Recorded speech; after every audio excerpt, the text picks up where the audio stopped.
Stewart Mandel and Bruce Feldman, each of the Athletic, did their own head coach rankings for 2024 with Nick Saban retired. Okay. Stewart Mandel had Josh Heupel all the way down at number 24. Bruce Feldman had Josh Heupel down at number 17, which both of those were insane to me. Okay. I think that is a little insane. Yes, that's way low. I would have him more along the 10 to 15 range. How about you? Absolutely. 10 to 15 range. Okay. So let's go to the ones before it. We're going to run through these. Okay. So go to number one. It has to be Kirby Smart, right?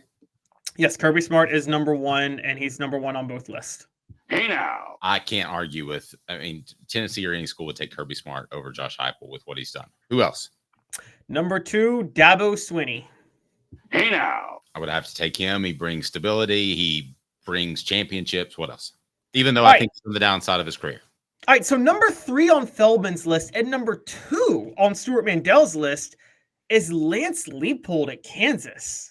That's crazy. I don't get that one. I know that he's made himself very available to a lot of media members, and that can help you in these rankings. Can I just leave it at that without saying something mean? That, you mean what Bobby Bowden did for a long time? Yes, portions of the program brought to you by Rick Terry Jewelry Design. Go to rickterryjewelry.com. The Tennessee tradition is the Fire Opals. They want to be your jeweler looking for affordable game day jewelry. Rick Terry Jewelry Design, rickterryjewelry.com. Please support our sponsors. That's why we're here. Who's next? By the way, because you don't ask my opinion and ever value mine, Dave. No, I'm kidding. I agree with you on the first three. I agree with you on all the first three. I'm with you on all the first three. Okay. You're the setup guy in this scenario. Here we go. Set me up. Oh, okay. All right. So this is going to make Dave's head explode, guys. Actually, just do this. You jump in if you vehemently disagree. How about that? Okay. Number three on Mandel's, number four on Feldman's, Kalen DeBoer, Alabama. You suck, you jackass. I'm not going there. I don't think he has, and it's not because things are blowing up at Alabama. I just don't think that there's enough of a track record of success, personally. You? Oh, yeah, no, I actually agree with you. All right, so number four on Mandel's list and number 10 on Feldman's list is Mike Norvell at Florida State. Oh. That's crazy. Yeah, we're in agreement. Both have done a similar thing. I mean, they're in contention each once in their career for a college football playoff, but they didn't make it. So I think they're very similar. I don't know how one would be that far ahead of the others. That really surprises me. I'd be willing to make a bet that moving forward, Josh Heupel has more success. And by the way, with BetUS, your college basketball betting home, March is here. Get 125% bonus on your first three deposits of up to $2,000 plus a 10% gambler's insurance. The link is right below. Use that for that 125% bonus on your first three deposits on up to $2,000. Who's next? Caleb Calhoun. All right, so next after that, both ahead of Heupel, Kyle Whittingham, 5 on Mandel's and 8th on Feldman's. That's crazy. I don't think there's an avenue in which Whittingham turns himself into a championship winning coach. I think there is an avenue for Josh Heupel. So I'm going to go with Josh Heupel. You vehemently disagree. I'm still going to go based on accomplishments. I actually have to agree. I think it's Whittingham. Whittingham also took Utah undefeated in 2008 and beat Alabama. Remember that? That's true. Very fair. Yeah, I remember what he did at Utah. I didn't remember that it was undefeated. Go ahead. Yeah. Okay. So number 6 on both of their list is Brian Kelly, LSU. Hey now. Oh, I mean, I have to take that. I mean, the guy got to the college football playoff. I'm doing this a lot of accomplishments. I think you could make an argument that you would want Heupel's upside and longer career, which you would think it would be based off age, than Kelly. But if you're basing it off what they've done, I don't see how you could argue against Brian Kelly. Yeah, I agree. Now, I totally agree. Now, number 15 under Mandel and number 7. I'm not gonna name these numbers anymore. I'm just gonna say the coaches that both people have ahead of Heupel. James Franklin, Penn State. You suck, you jackass. Keep going. No, I disagree with you. I'd have James Franklin over Heupel right now. Oh, okay. Okay. All right. Yeah, accomplishments, Big Ten title. Yeah, he's won a Big Ten title, and he got Vanderbilt into the top 25. That's the most impossible thing ever done in the history of college football. So, That's fair. I thought their schedule was bloated. That's fair in the Penn State thing. I could debate the Vanderbilt, but let's move on. Okay. Hater. Okay. We might disagree on this one, but I'm ready to go for it. Ryan Day, Ohio State. No, I'm with you. You say some crazy stuff sometimes, but that's the thing I love about Caleb is 70% of it stick. So that's crazy? That's You Close to this. suck, you jackass. I might take Josh Heupel over Ryan Day right now if I'm Ohio University or some major school that can pick between the two. Or if I'm Michigan that comes open after the offensive line coach they hired. Do I take Ryan Day or do I take Josh Heupel? I would take Josh Heupel. I'm just using them. Miami, it could be anybody. Who else? All right, so going forward, we are going to nix Mike Gundy because Bruce Feldman does have Heupel ahead of Mike Gundy. So, okay, what about Which that surprises me a little bit. But anyway, go ahead. Yeah, it does. It does. Okay, what about Lincoln Riley? Lincoln Riley, completely, I don't even have a sounder for it. I guess it's this. Say wham. They're equal to me until one of them wins a championship. I prefer Heupel because he cares about power running football and he cares about defense. I prefer him, but I can't say that one's better than the other right now until somebody does something exemplary on their resume.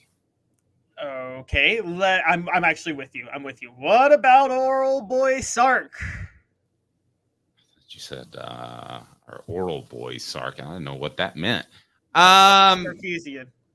Okay, I'm going to take Heupel because, and I hope everything's okay in all seriousness with Steve Sarkisian and his drinking problem he had, but he did have it.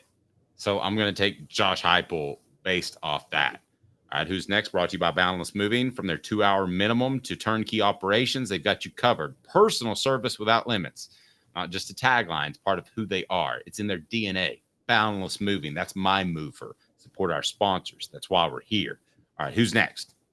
Okay, so a couple more that are in both. There is Jeff Brom. That's crazy. You think it's crazy? Yeah, I'd take Heupel over Rom.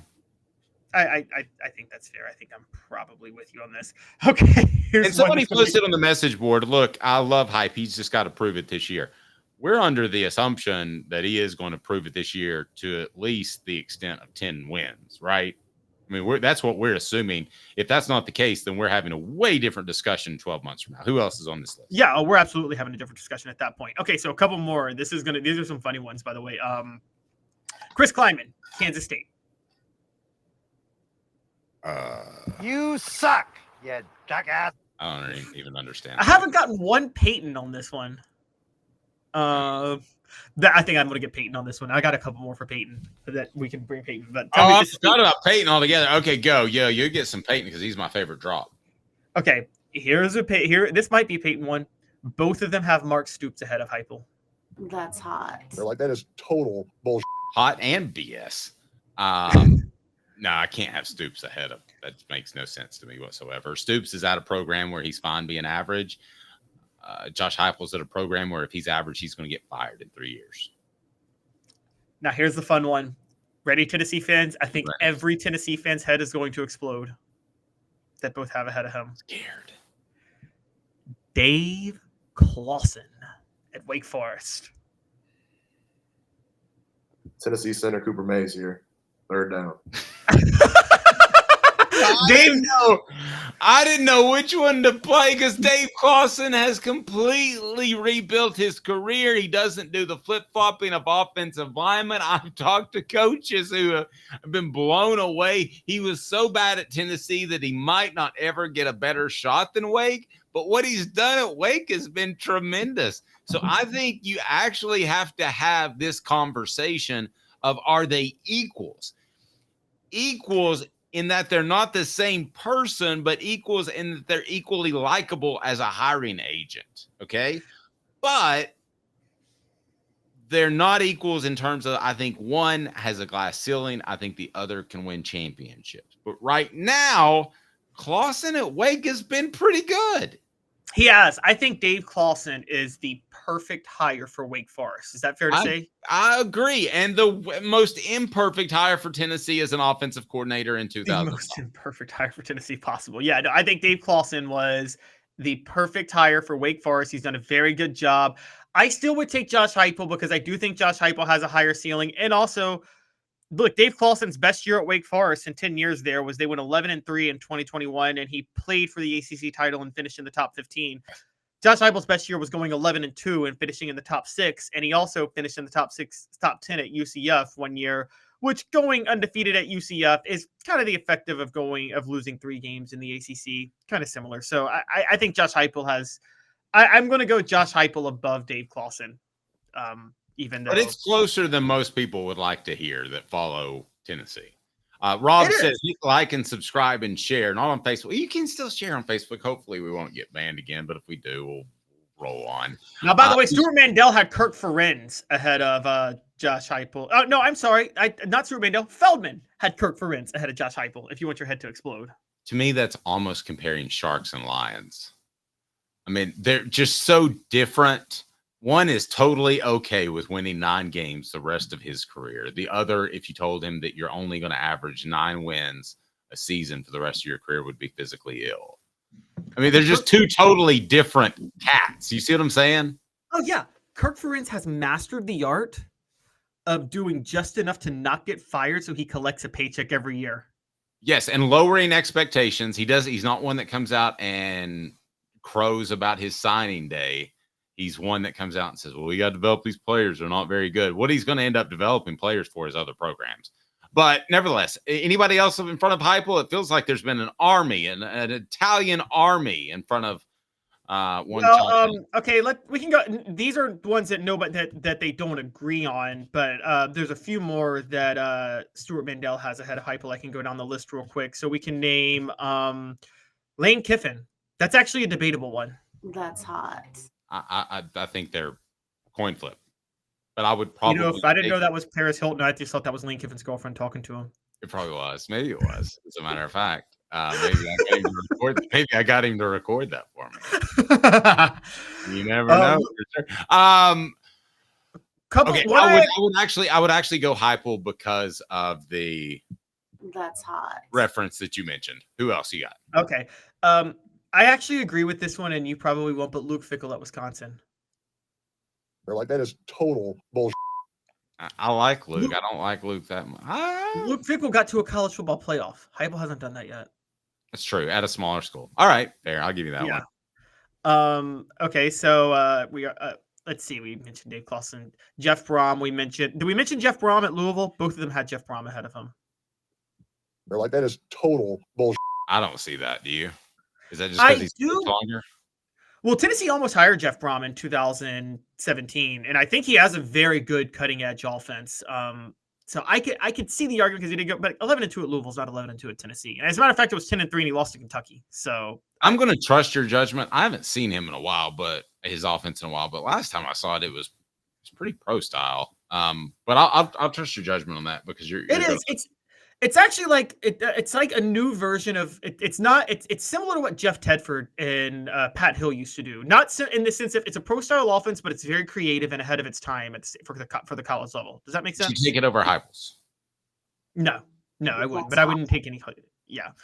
Now here's a few ones that I'm just like, what? This is like Stewart Mandel. I mean, let's run through these. Let's not belabor the point of ripping these poor guys. In the end, where were they? Heupel was 24th under Mandel and 17th under Feldman. So Mandel had Willie Fritz at Houston ahead of Heupel. He had Jonathan Smith at Michigan State. Huh? Willie Fritz at Houston. Yes. I don't want to just rip reporters. I mean, the rest of them don't make any sense to me. Jonathan Smith at Michigan State, Matt Campbell at Iowa State, and Jed Fish at Washington. Okie dokie. Well, there we go. That's someone was partying with Steve Sarkisian when he did this list. Shots. The ladies love it. The ladies love the shots. That's what they do. Yeah, they actually sometimes they do. Sometimes the I'm not going to finish that lyric. You guys can look it up online because it's it's too vulgar for a family-friendly show. Yes, very good, very good. I appreciate you doing that.